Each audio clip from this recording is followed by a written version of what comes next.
बेटा यहाँ पे एक 3 सिस्टम ऑफ इक्वेशंस दिया हुआ है, 3 वेरिएबल में 3 इक्वेशंस, ठीक है। और इसमें बोला है कि ये नॉन ट्रिवियल सोल्यूशन है, ठीक है। तो आपसे लैम्डा की वैल्यू पूछी है। अब देखो ये जो सिस्टम होगा ये एक होमोजीनियस सिस्टम होगा बेटा। कैसे? क्योंकि यहाँ पे जो तीनों कॉन्स्टेंट्स हैं वो ज़ीरो हैं। तो जब भी सिस्टम ऑफ इक्वेशंस में सारे कॉन्स्टेंट ज़ीरो होते हैं तो उसको हम होमोजीनियस सिस्टम बोलते हैं, ठीक है। तो उस पर हमें नॉन ट्रिवियल सोल्यूशन बोला है। तो नॉन ट्रिवियल सोल्यूशन का कंडीशन हुआ delta is equal to zero, right. अब डेल्टा लिखते कैसे हैं? तो ये जो कोएफिशिएंट्स है इसे हम डिटर्मिनेंट बनाएंगे।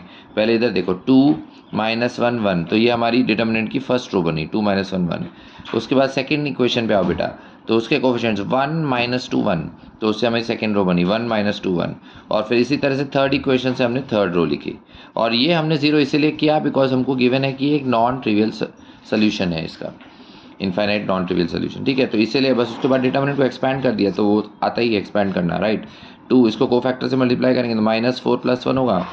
इधर इस एलिमेंट का साइन चेंज करते हैं तो +1 हो गया, राइट। ये रो और ये कॉलम हटा दिया तो 2 - लैम्डा और फिर +1, इसके लिए क्या लिखेंगे -1 + 2 लैम्डा। तो इधर अगर हमने पूरा इसको सिंप्लीफाई किया तो फाइनली हमारे पास आंसर आया λ = 5। Okay, thank you.